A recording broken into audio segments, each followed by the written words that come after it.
안녕하세요. 생활 속에서 접할 수 있는 노동 관련 이야기들을 쉽게 설명드리는 조인 인사 노무 컨설팅입니다. 대부분의 기업에서 동기부여를 위해 성과급 제도를 운영하고 있습니다. 이런 성과급 제도에 따라 지급되는 금액은 임금의 범위에 포함될 수 있을까요? 임금이 되느냐 아니냐에 따라 퇴직금에 큰 영향을 줄 수 있을 겁니다.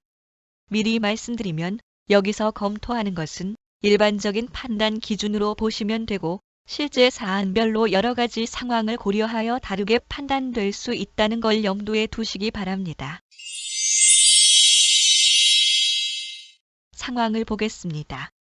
매년 작성하는 근로계약서에 성과급에 대한 지급 기준을 명시하고 그 기준에 따라 성과급을 지급하고 있는데 지급 기준에서 정한 것을 보면 그 지급 액수는 평가 결과에 따라 변동되며 평가 결과가 최악일 경우에는 지급되지 않을 수도 있다고 되어 있습니다.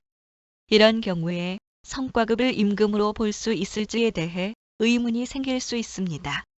만약 성과급이 임금이라면 그만큼이 퇴직금에 반영되어야 할 것이고 만약 회사가 그걸 반영하지 않았다면 그만큼의 금품 정산 의무 위반과 임금 체불이 있었던 거니 형사처벌과 미지급 임금에 대한 지연이자도 지급해야 할 겁니다. 이에 대해 어떻게 판단하는지를 보겠습니다.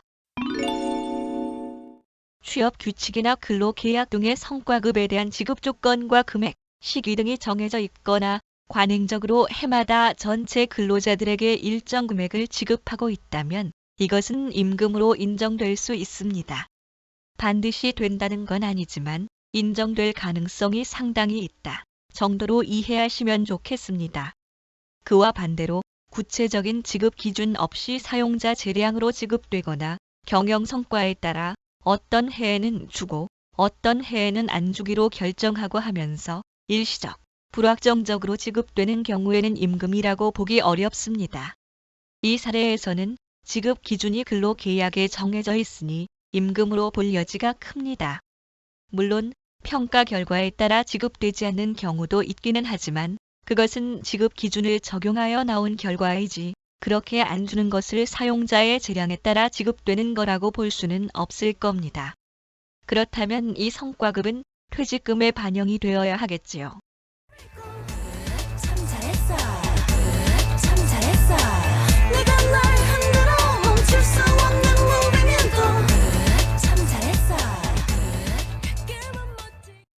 동기부여를 위해 필요한 성과급이지만 어떻게 기준을 마련하고 구성을 하는지, 어떻게 지급을 하는지에 따라 나중에 미치는 영향은 어마어마하게 차이가 납니다. 신중하게 법적 요건들을 검토하시고 진행하셔야 합니다. 혹시 더 궁금하신 부분이 있으시면 조인 인사 노무 컨설팅 02-707-2253번으로 문의 주시기 바랍니다. 약은 약사에게 인사 노무 상담은 조인에게. 들어주셔서 고맙습니다.